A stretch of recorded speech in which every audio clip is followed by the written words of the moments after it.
Hi crafters, we're back with the next video in my series using the Watercolor World stamp set, and this time we're going to try some heat embossing. And currently Stampin' Up! Only has 6 different colors of embossing powder. You can find them all on page 128 of the annual catalog. You can get black, clear, and white in a combo pack, or you can get copper, gold, and silver in a combo pack. So 6 color options at the moment. I have some containers that I use to keep like extra. There was a time that I did a class where we actually mixed different colors of embossing powder together, and then I dumped the extra in this container.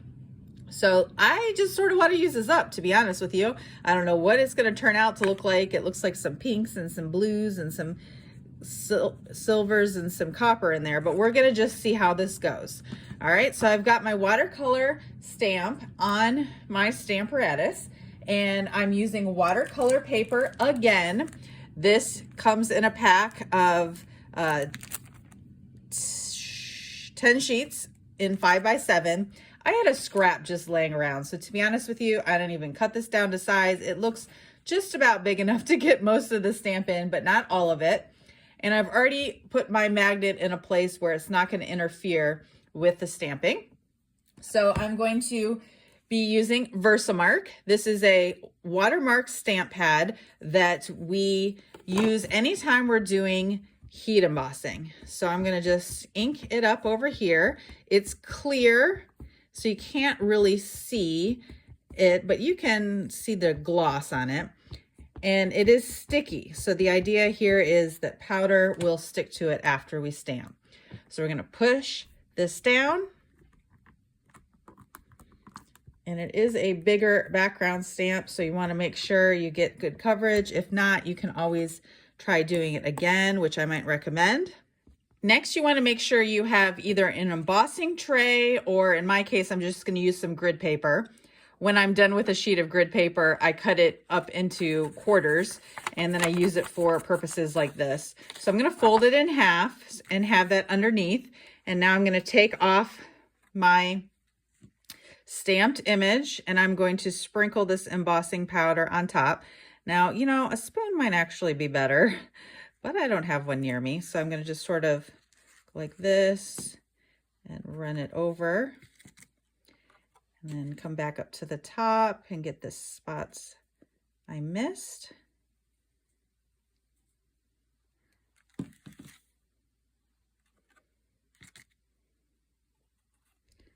Looks pretty cool. It looks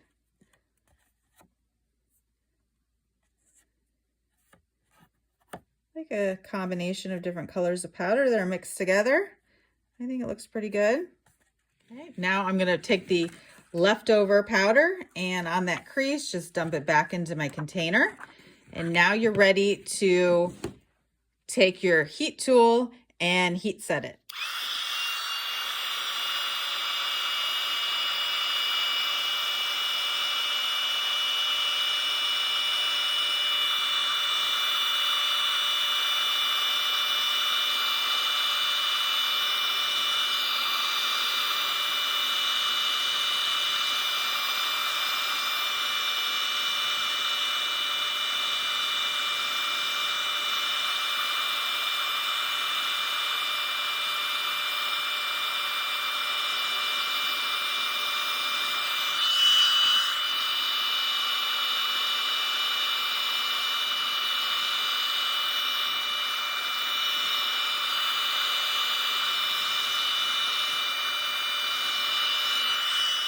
All right, so I finished that heat embossing. You can see it's got a silvery, but a little bit of blue and pink in there.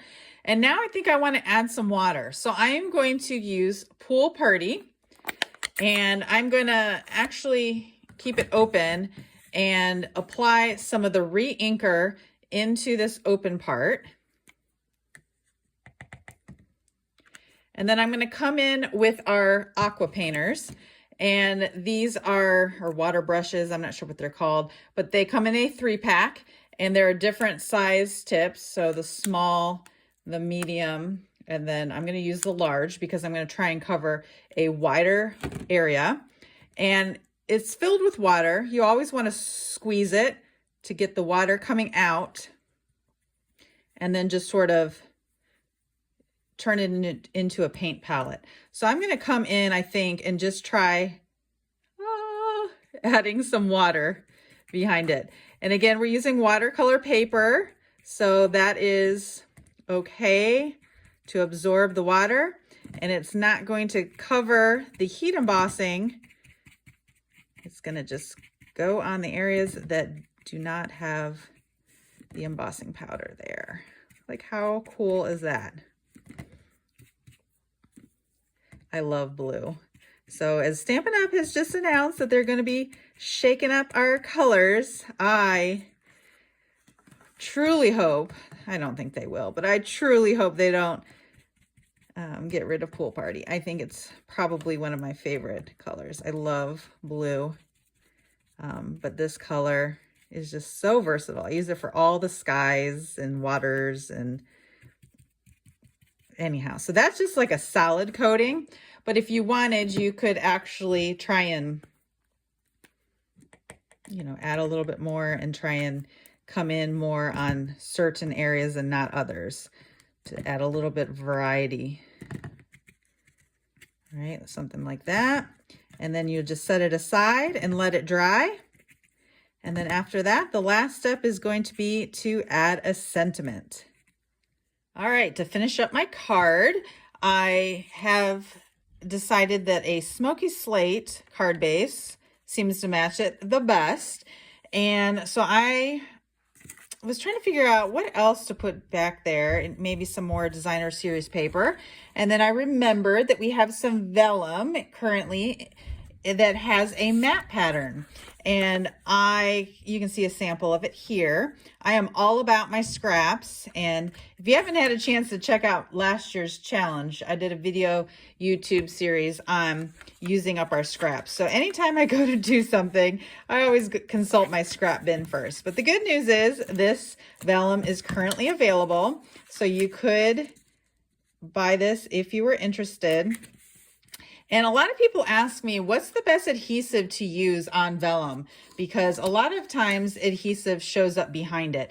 And I find that the Stampin' Seal is actually pretty great. Glue dots also work, but this seal is just my favorite. What we had in the past had a blue tint to it, and so it was definitely visible. But this I do not find very visible. So because I am not using a full sheet, I'm going to just try and match it up and put a little interest behind. And you can see here the adhesive is pretty well hidden. And then I'm going to, I think I might do it a little bit curved.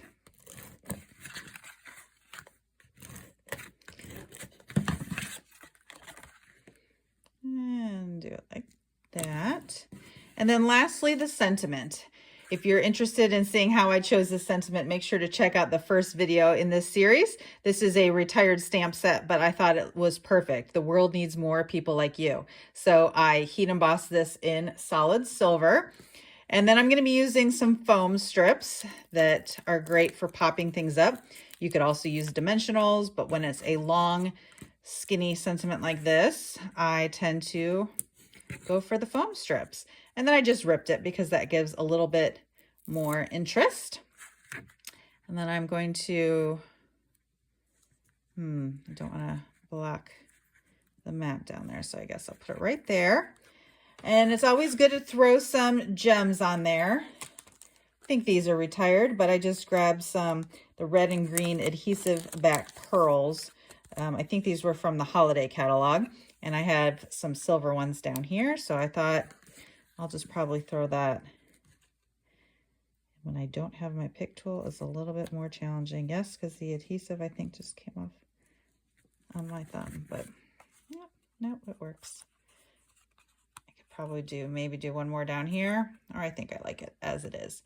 But anyhow, I just am having fun playing with this watercolor world. And so I hope you enjoyed this video. I plan to do at least one more. So make sure you check out the full series on stamping with Watercolor World. Make sure to like or subscribe to my channel and check out the description below with links to different products. Happy crafting!